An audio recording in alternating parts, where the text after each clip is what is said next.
Say that you a baller. You lame, can't play this game. Step up to the plate, cause you say that you a baller. At the top, this is how I rock. Welcome into the Nesson Digital Studios for another episode of The Rebound. I'm Courtney Cox alongside with Darren Hartwell. Yep. We forgot last week to add on to our handshake. We made such a little bit of a joke about the handshake thing. Forgot to do it this week. We've added on today. Yeah, we got a little amendment here. We got a little bit of a... Oh, there we go. No, we got it. Close. No, we got it. There it is. Right. There it is. Nailed it. But thanks for tuning in. We have a lot to get to in the NBA this week. The Celtics still rolling. They haven't lost since our second episode of The Rebound. Obviously, good luck. If we went back and watched that episode about the Celtics, yes, and then talked about it today, it's like a completely different year. Night and day. Night and day. Talking about Gordon Hayward's injury, the season's over, all this stuff. I don't know if we went that far, but yeah. I think we were saying, we were very hopeful of a big playoff run here, of maybe a finals appearance. And then we were like, well, I mean, this is sad. And now, I feel rejuvenated. I feel like on top of the world. Yeah, I mean, it's the ups and downs of the NBA season, You kind of have to see how things play out, and here we are, and the Celtics have a better record than the Warriors going into that matchup Thursday night, which we'll talk about. Absolutely, and I think that we, like you said, we might be the good luck charms. I'm not saying that they should thank us or that maybe we get a ring at the end, but I'll take one. Yeah, we'll give them Nesson's address, have the ring shipped here. It'll be great. Yeah. But it is interesting because the Celtics are dominating. The Warriors are very good as always. Yep. Cavs are still every headline. LeBron James and the Cavs. This will be a very Cavs-heavy episode. Mm-hmm. There's just a lot to talk about. There's a lot of storylines there. There's a lot of news on LeBron again. But it's just interesting because it's not always the best teams that are getting the headlines. It's whatever team LeBron is on. This the is world, true. NBA world revolves around him. Also, I need to, because I'm spitting while we're talking, I just got Invisalign, so if I'm slurring, that is why. So you're kind of with Kyrie Irving. You both have your facial accessories or additions that you're dealing with.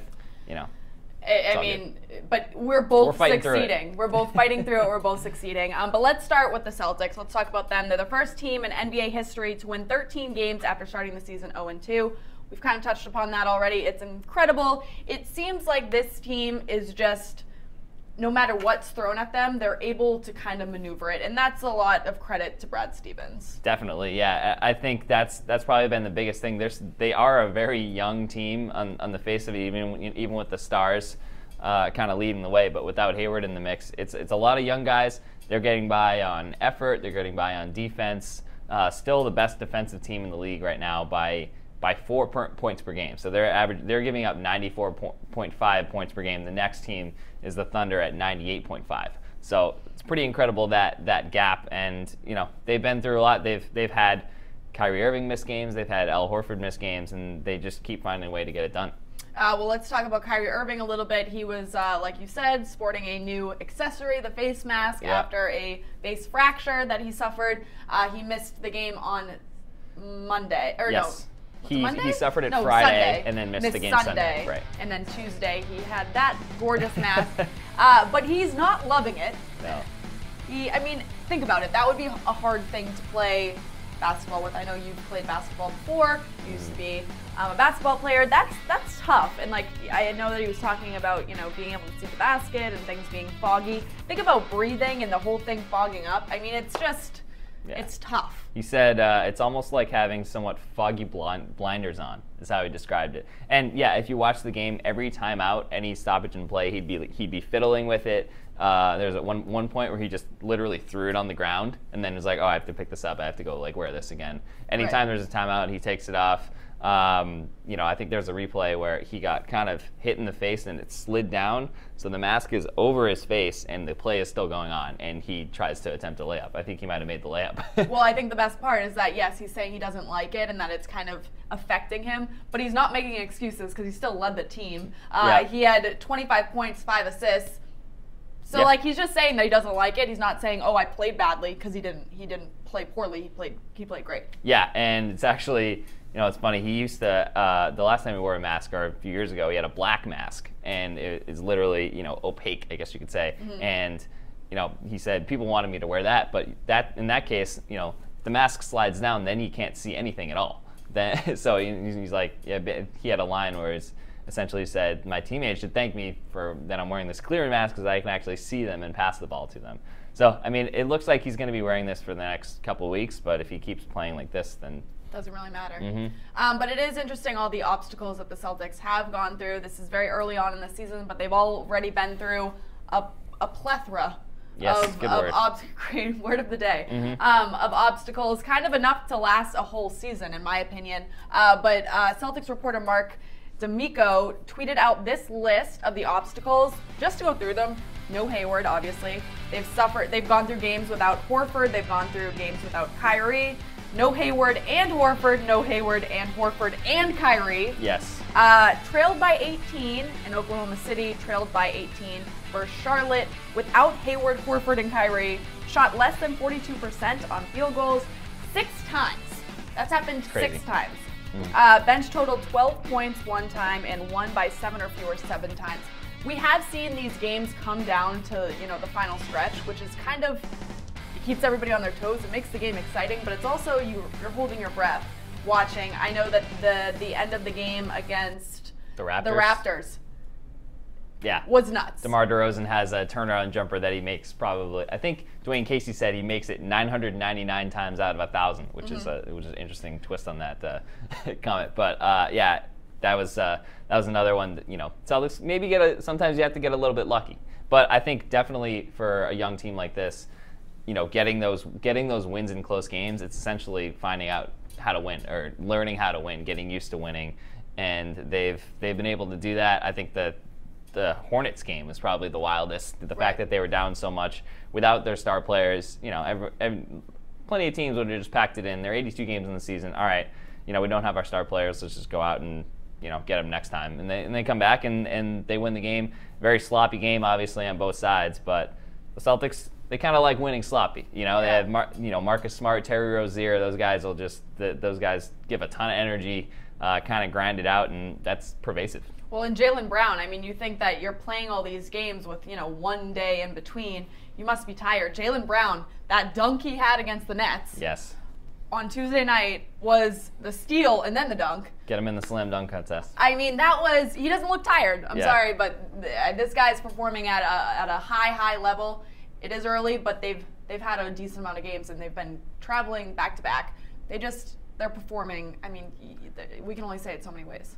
Well, and I think they have been balanced too, is the good thing. So you look at the Nets game the other night, and they had all 5 starters were in double figures. Yep. So it's not like one guy necessarily has to shoulder all the scoring load. Obviously, when Kyrie's in there, he's most of the time going to be the leading scorer. But Marcus Morris chips in, 21 points the other night against the Nets.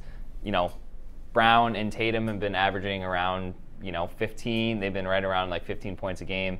So if you can kind of spread it out and get good play from guys like Rozier, Larkin, Daniel Tice, however you pronounce it, Tice.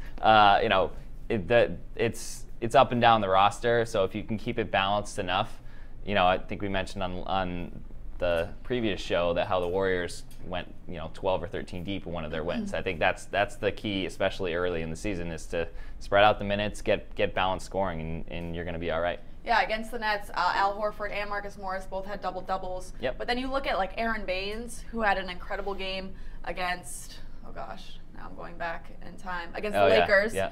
Incredible game, no points scored against the Nets. Same with Terry Rozier, but Terry Rozier has been super interesting watching him this season. He'll either go off for like 2 incredible threes in back-to-back and then not score anything the rest of the game, but people love him, and he comes up big for the team when they need him. But 2 guys that I think usually are a storyline, no points against the Nets, but that's the way it fine. goes. Everybody Other players pick them up. It doesn't matter who scores as long as, and the defense helps too. When you're holding your opponents to 94 points a game, you don't necessarily need to blow everybody out. Right. All right, let's talk about now the future. On Thursday, the Celtics and the Warriors will face off. That's the team leading the East and the team leading the West. NBA Finals preview. It will be pretty interesting. But Steve Kerr had great things to say about Boston, great things to say about the Celtics. Said that, this is the team of the future. Yeah, I thought that was an interesting comment. Steve Kerr kind of tells it like it is and has no problem. Obviously, he's kind of pumping the Celtics tires a little bit. I think he respects Brad Stevens, likes what the Celtics have going on here. It's hard to disagree with them, but I think they'll be ready for a showdown Thursday. I think there's going to be a lot of energy in the Garden. Well, so Steph Curry, for those of you who don't know Steph Curry, it's just, he's probable for Thursday. But if you're a Celtics fan, you want him out there because you don't want the excuse, oh, the Celtics won, but it was without Steph Curry. So obviously if he was put in the mix, they would have lost. Yeah. You want to make sure that everybody's out there. Yeah, and it's also funny, I think the last Celtics-Warriors game at TD Garden, I remember being there and watching Curry warm up. There was just a huge gaggle of fans going over there. Curry's fans, he has a ton of fans. Same thing for Kevin Durant, obviously, and some of the other guys, but he just draws. He's such an attraction. So when he only comes to town once a year, you want him to be there. It's kind of funny note though. The Celtics actually have lost both of their home games against the Warriors in the last 2 years, but they've won both games on the road. So maybe a chance to flip the script a little bit, kind of change that a little bit. What's your prediction? I think the Celtics winning streak ends. I think the Warriors are gonna, I think it'll be close. Kyrie's, going back to that NBA Finals big shot against the Warriors. He's had his big games against Golden State, but the Warriors have had some days off. They're rested. They're playing well too. 7 games in a row they've won, and I think it might be. You don't want to say it'll be good for the Celtics to lose, but 13-game winning streak. Sometimes it's if you play a game like this, close game, lose, you kind of reset a little bit, take some of that pressure off. I think it's gonna be a heck of a game. So I'm obviously going to go with the opposite. I'm going to say the Celtics continue the winning streak. I also think that the Garden is going to be, what they say, lit. Yes, that is what the kids say. That is what the kids say. Yes. I think that this game is going to feel like a playoff game. We've already had games that have felt that energy. This one, like you said, Steph Curry brings such a crowd. I mean, Golden State in general, there's a lot of Golden State fans that'll come out to the Garden for this one. Yep, and Draymond Green in the house usually, rubs someone the wrong way and starts a altercation. So yeah, it'll be fun. Marcus Smart versus Draymond Green, maybe a little skirmish there. Okay, well, we'll have to wait and see about that. And we will have presents there, so make sure to check in. Nesson.com will have all your coverage, pregame, postgame, during the game.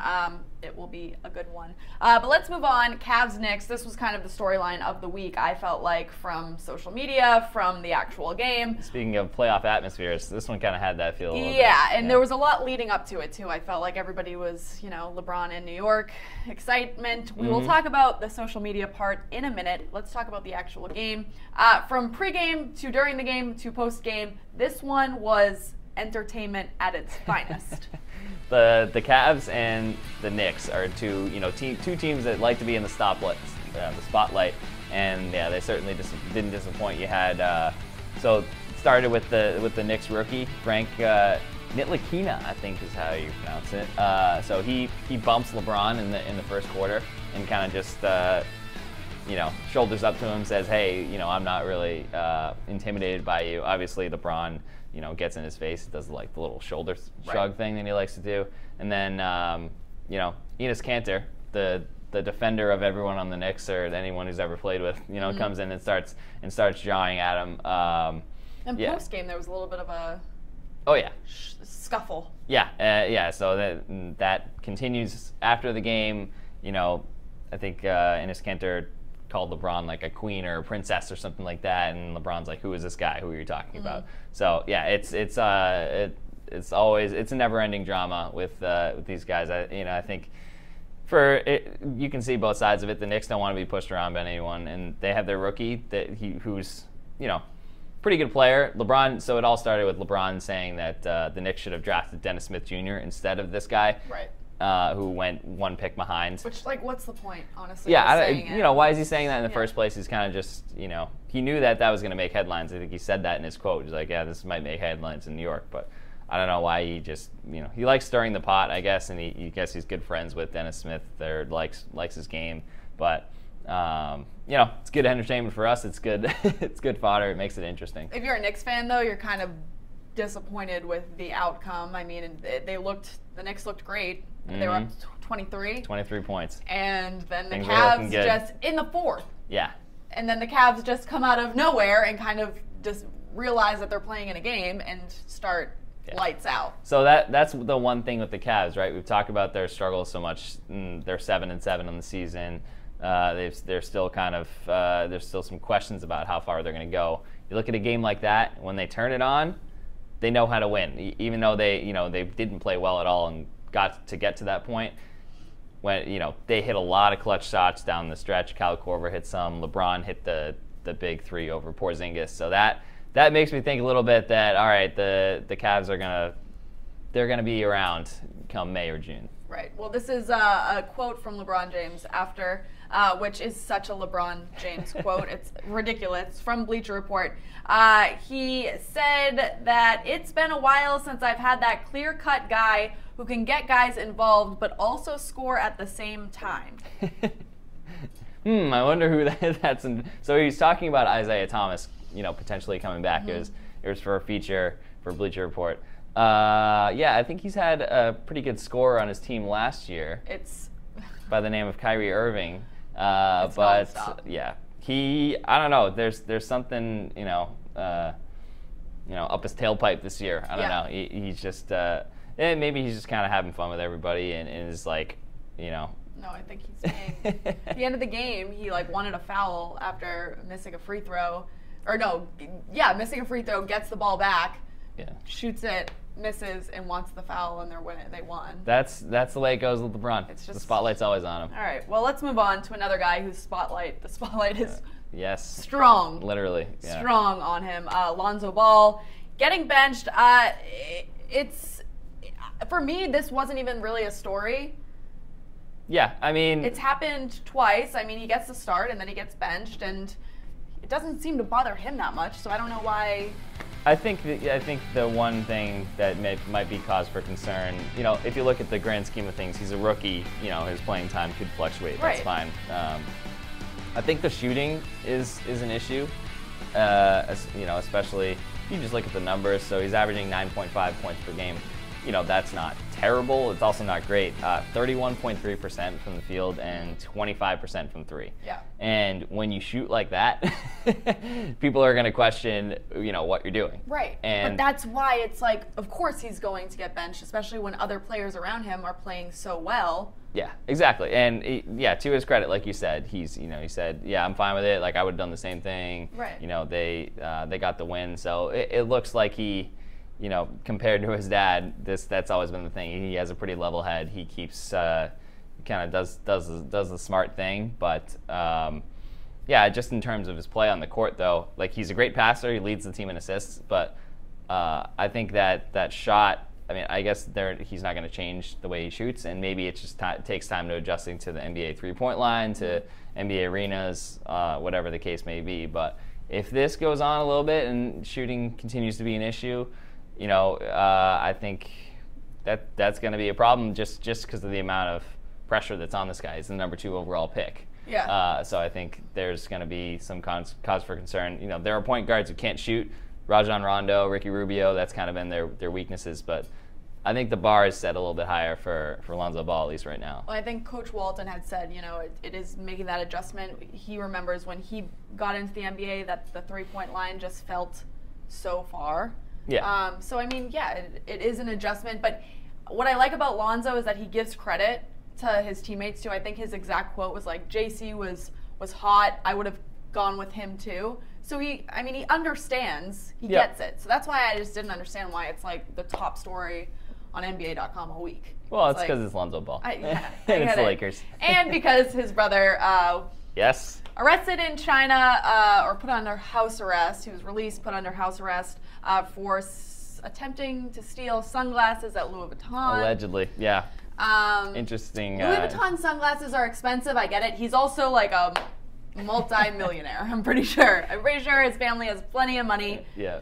Hey. So he could have afforded the Louis Vuitton sunglasses. It's kind of a reminder that he is a college kid, and college kids do stupid stuff. And, I guess for the thrill of it. Yeah. But it was such a big storyline, and for me, I'm that sucks for Lonzo because any scrum that he's in, everyone's asking about his brother, and the legal matter, and his whole family's in China, and it's such a publicity thing too. They got back to LAX on Tuesday, and there was like paparazzi outside waiting for 3 UCLA basketball players. Yeah, no, it's wild. I kind of, and you also, well, I guess you feel bad for the other players to a certain extent, but they also did get in trouble. So correct. But do you think, and I know that this isn't NBA, but do you think that they will have to sit any games? Do you think that there will be a suspension from like NCAA or from UCLA? I would, because charges were dropped. Like there's nothing against them in China anymore. Yeah, I would imagine that maybe there'd be some sort of discipline for UCLA, that maybe suspend them for a couple games or something. Just,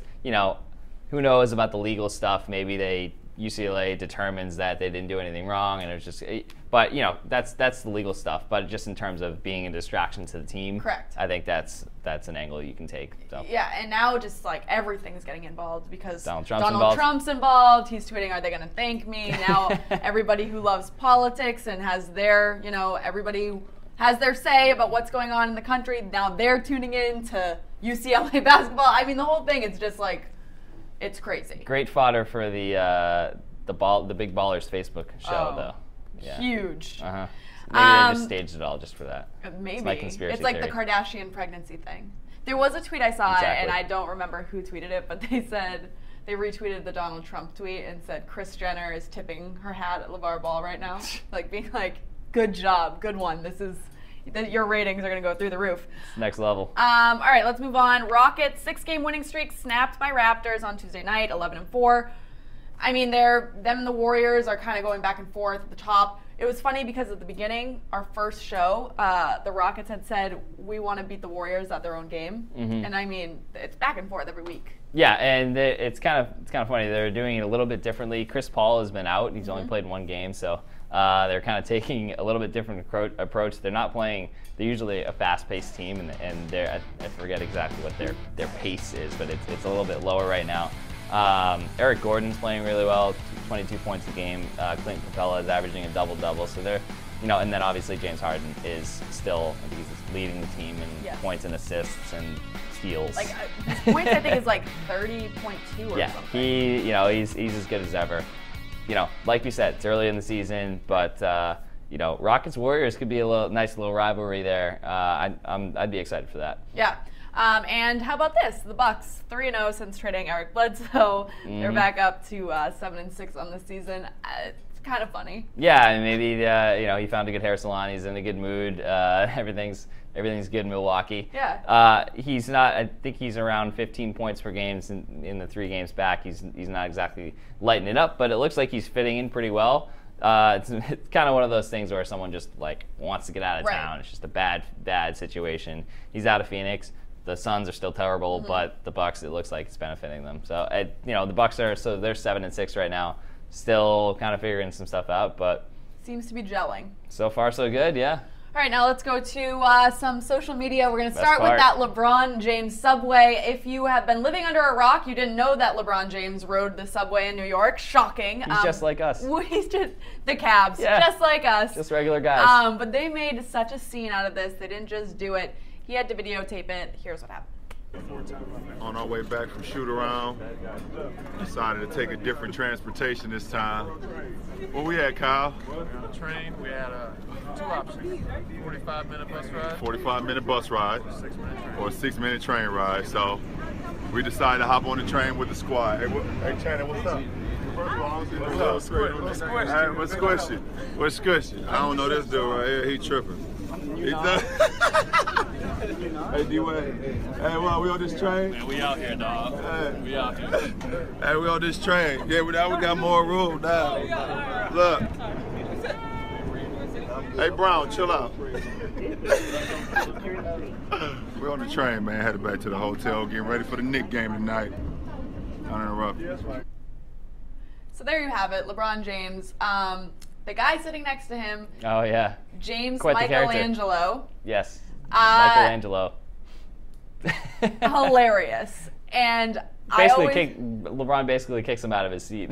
He leaves. Or he just leaves because he doesn't want to. So I don't have my glasses on right now, and the guy who is standing. Yeah.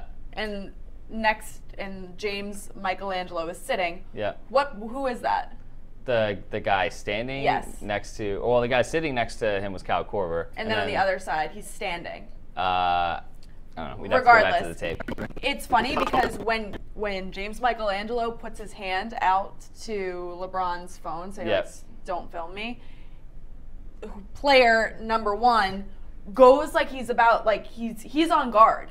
Oh, I think it's actually LeBron's. There's some like security guy there or something like that. No, I think this was a player. This is a different guy. And so I thought that was interesting because I don't think a lot of people are talking about that. He kind of goes in like he's like, oh, if he's gonna hit LeBron, like this is gonna turn into something. Yeah. But the guy leaves. There is a video that he put on his Twitter account, James LiAngelo, saying, you know, I don't like football, which is funny until you read his bio. He's a comic. Yeah, well, and the whole thing too is like he didn't want himself filmed, and then he makes it. Right, it's like, he's using it for his own little social promo. But hey, I mean, anyone would do that though. He also, I think, originally had said, "I'm on the subway. It's early, and I haven't had my latte yet." It's funny and so New York. Latte. Yep. Like I'm always like, oh, New York people are always like, need to get to work, need to get their coffee, need to do this, need to do that, and this guy was the epitome of New York. Mm-hmm. Yeah, but you know, and he had no idea. I truly don't think he knew like who LeBron was. Yeah, probably. But you know, it just proves that. Look at the Cavs. They're just like us. They're riding the subway. They're being just average Joes, except for they just videotape everything, and everyone knows who they are. Exactly. Except for this guy. And LeBron isn't just like us. He believes he's the king of New York. Though. Yes. So he took to his Instagram account and put this out. You're welcome. Put the king crown emoji of New York. This was a huge slap in the face. My favorite playground. Like, huge. Yeah. But hey, you know, when you play like that, you kind of can rub it in a little bit, and that's what he did. He's obviously gonna, you know, piss off a lot of Knicks fans. You know, maybe one day when the Knicks are actually good, and they'll get their revenge on him. So someone's screenshotted this and kept it in a safe place for a later time. Yeah. Yep. It might be in their locker room, like, hey, look at what LeBron did. Do you want him to do this again? That's what I would do if I was a coach. But this is kind of like a full-on LeBron social media section because all of his teammates have definitely gotten his back. Yep. About the Arthur fist meme. Yes, the fist meme, which he said, oh, I just like Arthur. That was his whole thing. They have now been posting these after that win. Yep, we got Isaiah there, and yeah, they pretty much went down the line. I don't know if they were all. I'd like to think that everyone was just basically sitting in a room and Googling pictures of Arthur and finding different ones to post on social media. 6 in total of the players. Yeah, and the Cavs Instagram account. Yep. Yeah, so they just went through it. This one might be my favorite. Just the kind of the casual smile there. You gotta love it. It's the smize. Yeah. Yeah. Good news for Arthur. For Arthur's publicity as you know, as the cartoon there. So maybe Arthur's going to make a little comeback. They can get a little spin-off going off of that. Who knows? It's kind of funny because it's like their own little personalities coming out through this Arthur. Like they're like, oh, this one's kind of like me, so I'm going to post this one. Yeah. So funny. They are very active. Just on social media, but also just like with the media. You feel like we know a lot about every Cavs player just because they put themselves out there a lot, for better or worse. But they're all funny. Yeah, good for them. They get to have a little fun with it. But at the end of the day, that's one win. So regular season win. I think this is going to continue though. They see how many people are loving that they're doing this. So funny stuff there. I think that this is going to continue out throughout the season. They're seeing how well this is doing. So. Yeah, absolutely. It'll be good. But I think you found the next one. Yeah, so we have Gordon Hayward's daughter. A lot of Gordon Hayward's daughters, his wife's posting a lot of stuff on Instagram. This is pretty great. You have his daughter Bernie pretending to hobble around like his dad, like her dad. You don't get much cuter. Yeah, it's pretty awesome. So here it is.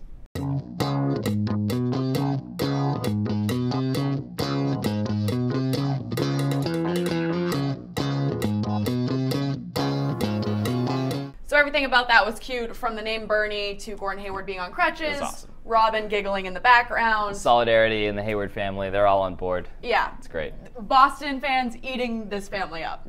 Loving them. Yep. All right. Well, certainly, last but certainly not least, Certainly least, is Paul Millsap with his son. Another cute little pic. Yeah, future NBA star right there, it looks like. Oh, there are some. A lot of these kids are now getting their own Instagram accounts, obviously run by their families, and I love them. Like, I know some people think that they're annoying. I think they're hilarious. I mean, Instagram's becoming the mode of media, if you will. And it just gets you to know them as like a dad. Mm-hmm. Yeah, you can't hate a dad. Yeah. Right? Yeah, I agree with that. And it looks like he's, bring your kid to work day. Nothing wrong with that. Yeah, it's good. Dads are the best. All right, well, that will do it for this episode of The Rebound. What? Good note to finish on. Dads are the best. Yep. But thanks for tuning in. Hopefully you made it all the way through. We will be back next week, Thanksgiving week. Yeah. So we have to figure out really when we're going to do that. Yeah. But next week we'll definitely have a show out for you guys. But if you can't tune in, happy Thanksgiving. That's right around the corner. Crazy. End of November, really. Time flies when you're having fun. That is true. We will definitely be talking about the Golden State-Boston game that we will be at, so that will be extremely exciting. Hopefully good for Celtics fans, or hopefully good for Keely's in the room, so we got to make sure we touch on Golden State fans as well. But we've got producers. But thanks for tuning in. You can follow along with Darren on Twitter at Darren_Hartwell or myself at Cox Courtney, but keep it locked in right here, Nessa.com. We've got everything you need for this NBA. Walking on eggshells, barefoot, trying to reach my reservoir. Stole my style, need to pay me back. Crazy brainiac, made me turn into an animaniac. Say that you a baller.